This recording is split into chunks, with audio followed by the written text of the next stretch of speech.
네, 이제 한미사이언스의 주주총회가 오늘 열립니다.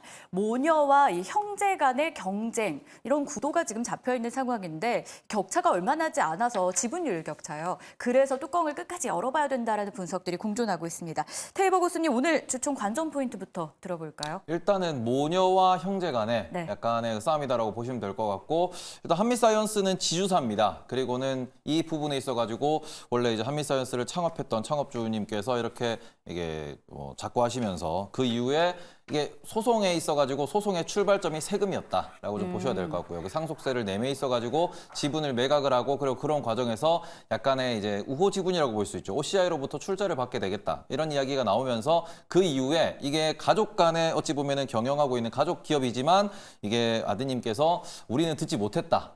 라고 하고 이런 부분에서 이제 싸움이 시작됐다라고 보실 수 있는데 핵심은 결국에는 한미사이언스라고 하는 이 지주회사 그리고는 그 밑에 있는 한미약품이라는 이런 기업들에서 계속해서 나오는 게 대주주가 지분을 매도해서 세금을 낼 것이다라는 이슈가 이제 계속 불거져 왔었고요. 그 부분에서는 OCI라고 하는 우호 지분을 교환을 하면서 경영권을 조금 안정적으로 가져가고 그리고는 이게 우리가 상속세라고 하는 부분도 해결하겠다라는 이런 모녀의 의지에서 이제 이 부분을 아드님들이 반기를 들고 있는 상황이다라고 보시면 될 것 같습니다. 그리고 지금 주주총회에서 추가적으로 이제 주주 환원에 대한 이슈도 나오고 있다라는 점. 그래서 그런 부분이 이번에 약간 표대결에서 핵심 이슈가 된다라고 보시면 될 것 같습니다. 여기서 또 하나 포인트가 국민연금이 모녀의 손을 들어주었다라는 부분입니다. 주총 시즌에 워낙 국민연금이 큰 손으로 꼽히기 때문에 이 결과 어떤 배경에서 그랬는지 궁금한데 김장렬 교수님 주목할 내용이 있었나요?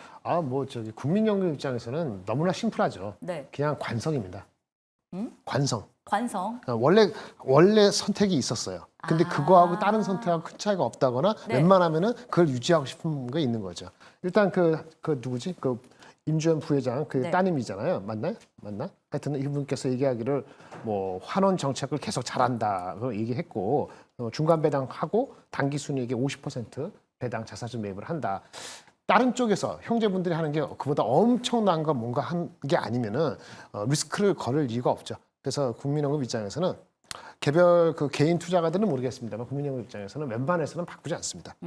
그렇게 보시니까 그렇게 특별히 의미를 둘 것도 없고 오늘 지금 보팅을 하고 있나요? 안 하고 있나요? 아직 모르겠는데. 네, 하고 있습니다. 네, 하고 있습니까? 이제 개인 투자가들이 10몇 프로 되는 거 가지고 어떻게 하지 않으면은 그냥 그대로 가는 겁니다. 한미사이언스 현재 4%가량의 오름권역을 보여주고 있는데요. 김대중 교수님, 주주 친화 정책이라고 테이블 교수도 언급을 좀 해주셨잖아요. 결국 이 내용이 주가에는 긍정적인 재료가 될 가능성이 더 큰 거 아닌가요? 이번 한미사이언스 경영권 분쟁과 관련해서는 분쟁에 대해서 우리가 집중할 필요라기보다는 세금, 바이오, 기업 밸류업 프로그램에 대해서 집중해야 됩니다. 최근에 이제 바이오 기업에 대한 주가 상승이 최근까지 해서 계속 연속된 흐름들이 진행되고 있어요. 이건 무엇이냐면 오리온에서 레오켄 바이오를 인수했죠. 셀트리온도 2세 경영으로 진행되는 부분이고요. SK나 다른 대기업군 내에서도 3세가 바이오 산업에 대해서 전략적인 부서에서 핵심 요직으로 갔습니다. 대기업도 마찬가지고요. 최근까지의 흐름에서 경영권 상속과 관련된 내용을 원활하게 하기 위해서 해당 내용의 흐름들이 진행이 되고 있습니다. 정부에서 얼마 전에 이러한 내용을 발표를 했죠. 5월 정도에서는 그 기업 밸류업 프로그램에 참여하는 기업에 대해서는 법인세를 인하할 수 있고 또 개인에 대해서는 분리과세를 통해서 세금을 완화시켜 줄 수 있다는 내용을 5월에 발표하겠다라고 뉴스화 됐습니다. 일본 같은 경우에도 우리나라와 같이 상속에 대한 부분이 굉장히 문제시되어서 밸류업 프로그램 작동하면서 이 부분을 회사법 2번을 개정을 해서 완화시켜줬거든요. 우리도 이제 상법을 개정을 통해서 그 대주주들이 2세나 3세의 경영권을 상속하는 데 있어서 좀 더 지금보다 완화된 형태로의 진행이 되게 된다면 기존까지 우리 국내 증시의 저평가 요인이 여러 가지가 있겠지만 대기업단에서 또는 중소기업단에서 주가가 PBR 기준으로 1 미만이 있었던 이유는 대주주들이 주가 올라가는 것을 바람직하게 생각하지 않습니다. 상속의 개념에서 접근을 하거든요.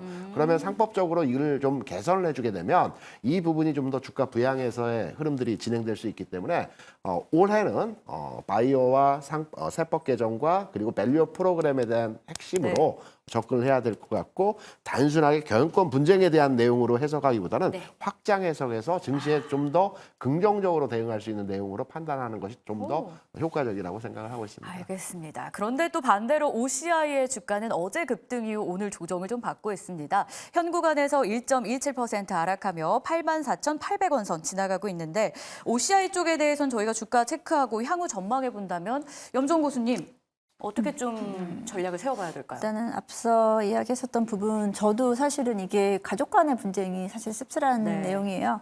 그럼에도 불구하고 그 내용적인 부분이 더 중요하다라고 좀 생각하고 있는데요. 지금 오늘 주총이 있는데 좀 2시간 정도 지연됐더라고요. 해요. 그 위임장 제출이 지금 이게 다 뭐라 그러죠?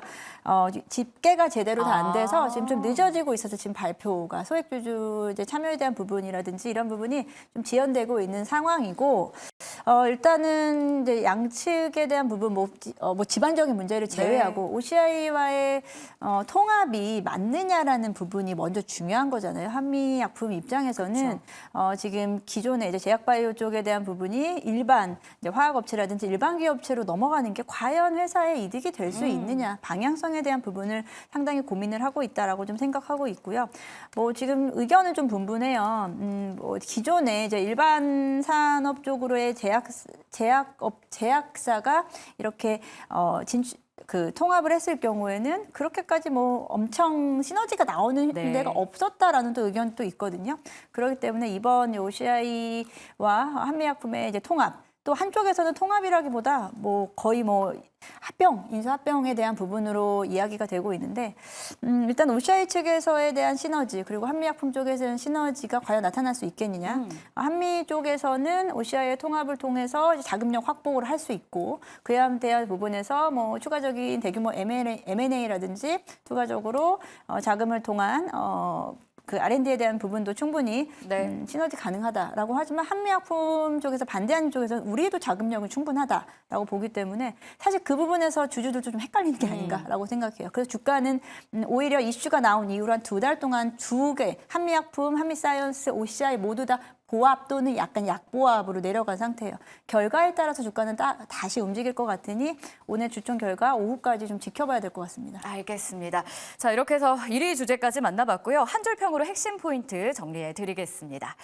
김장렬 고수 지켜보자, 김대중 고수 밸류업 프로그램 상법 개정 기대, 염정 고수 씁쓸한 한판, 테이버 고수 주총 드라마는 점점 늘어날 것이라고 남겨주셨습니다.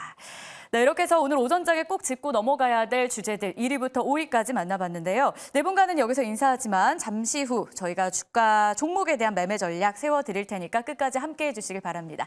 저희는 여기서 인사 나눌게요. 오늘 짱탑 바이.